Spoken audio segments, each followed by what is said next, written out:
Today we are going to dive into the thinking behind the name of Palantir and other corresponding naming and attention given to the Lord of the Rings popular culture. I'll talk about why that's important, how it ties into Palantir and other related companies, as well as the significance of having such names and focus on Lord of the Rings. Shout out to Dominic for the video idea and helpful email. He said he asked a Lord of the Rings fan if he knew what Palantir was, and that response was, "That evil crystal ball." Partly offended as a Palantir shareholder, he said how many do not yet know about the real-life company, and there are many people who may believe that Palantir from the movie was evil, and that if someone were to name a company after this, that company would be somewhat evil. Throw some CIA contracts in there, and boom, their belief in this company being evil is unconsciously embedded. So we'll dive into that and more. Let's go.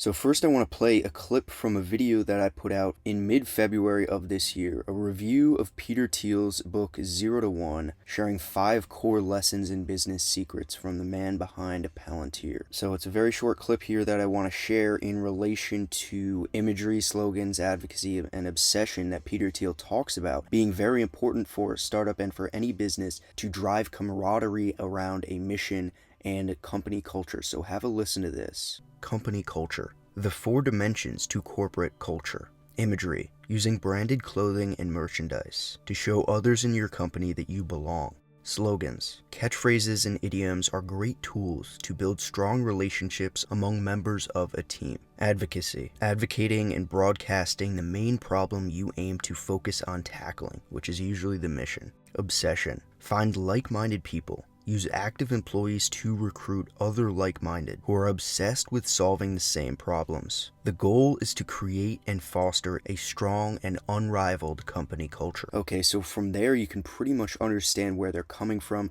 The imagery of using Palantir, the slogans coming from Lord of the Rings, which we will get to, and the advocacy and obsession of using this pop culture. We've seen this from Elon Musk and Tesla, really just to have fun, motivate employees, for instance, with the different levels of performance being from the movie Spaceballs. But Palantir here, the whole company is named around this object, this item, and that's the slogan and obsession. So let's dive into that. So here we are, the hidden logic of Peter Thiel's Lord of the Rings inspired company names. And yes, there's more than one of them. It's not just Palantir. Billionaire investor Peter Thiel, among many things, is a huge Lord of the Rings fan.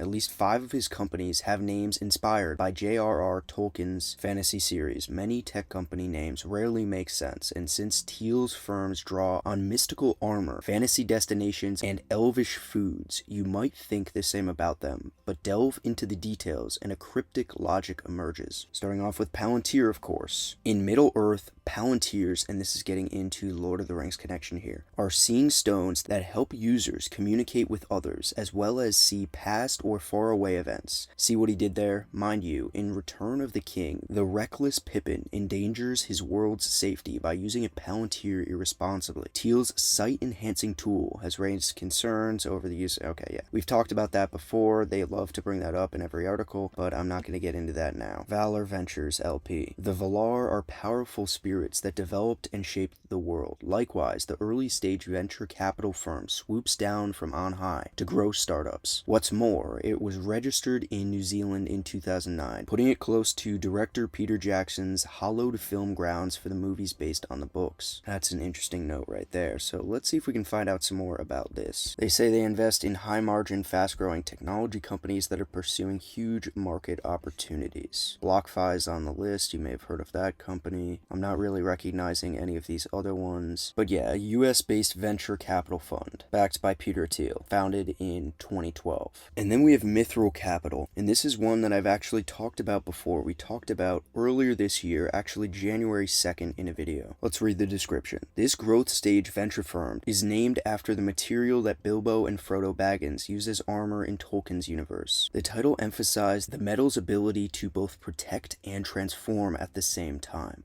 Founded in 2012, the firm's status as a limited liability holding company means it can function as a sort of chainmail, allowing flexibility while limiting risk. So the reason I had mentioned them earlier in the year is we were trying to assess whether or not Palantir was being so-called acquired by Mithril. And it turned out, in my opinion, they were not being acquired. Some of Peter Thiel's stock was rather getting transferred from his personal possession to Mithril, the holding company. So I need to dive back in and see if there is an update there. But 6 months ago, we did learn about the connection of Mithril, the naming, and how it was involved with Palantir, potentially buying some of Palantir from that. And that was in a time of turbulence. You'll see I had the stock down 20% in the thumbnail, and we were hypothesizing and wondering if Mithril was going to offer that so-called protection, as it were, to Palantir. It did not end up making a huge difference. The stock was still down a very large amount, but I wanted to resurface that connection once again. And then I'll just go through these next two since they're not as relevant to Palantir. Rivendell, this is how he sold a big portion of Facebook shares, and I'm wondering if that's kind of what he's doing with Palantir, kind of selling them to the holding company. That sort of remains to be seen. But Rivendell is the name of the elven outpost where the Fellowship of the Ring forms before launching their expedition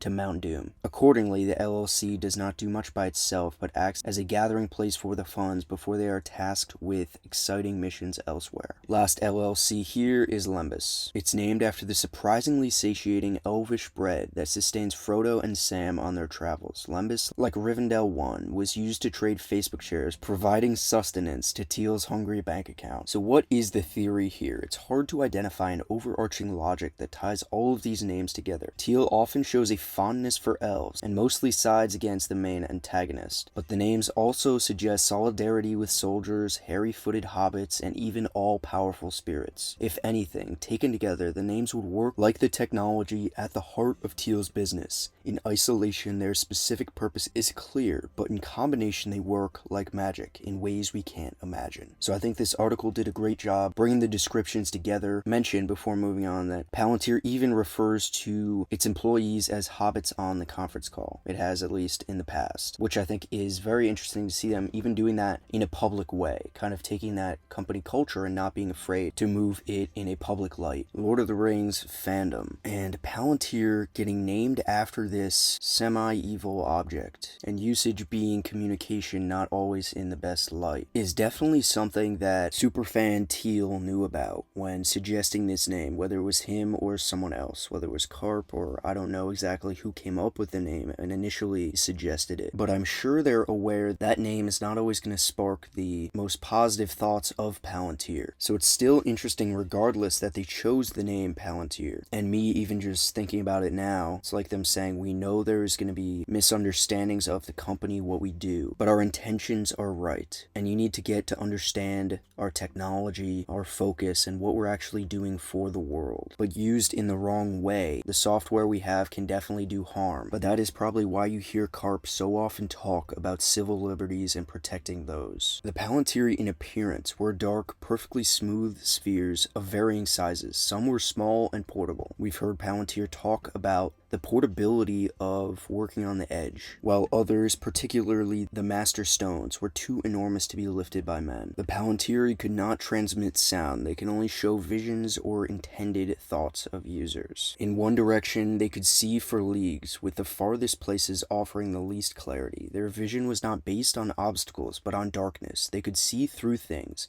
but would only see shallow. Nothing within could be discerned. This was a method of security which protected the sight of the surveyor. Magnification was also possible for those with an extraordinary will. Only the most potent and determined could accomplish this. Palantir could not pierce minds, for the transference of thought depended upon the wills and intentions of those communicating. When two stones were communicating with each other, then another viewer from a third stone would find them blank. The Master Stones of North and South were able to eavesdrop on those mental conversations, however. Some stones were attuned to each other. Using a Palantir required a person with great strength of will and wisdom. The Palantir was meant to be used to communicate and gain information. coin. The stones responded best to those with the right to use them. The Palantir were used by many individuals. Palantir means far-seeing from the word pal, wide open, or palog, far distant. Palantir is the singular form, which is, of course, the name of the company. So I hope tying this all together has been helpful for your understanding, at least for the name, or if you've never heard of Palantir before, the company, now you kind of understand at least a little bit of the usage for these software platforms and trying to solve some of the world's hardest problems on the commercial and clandestine sides. And if you were not aware and did not acutely understand where the name Palantir came from, hopefully this video tied a lot together for you and brought up and brought in the other companies that Peter Thiel is involved in. So I'll leave it there for now. Leave your thoughts in the comments. Until next time.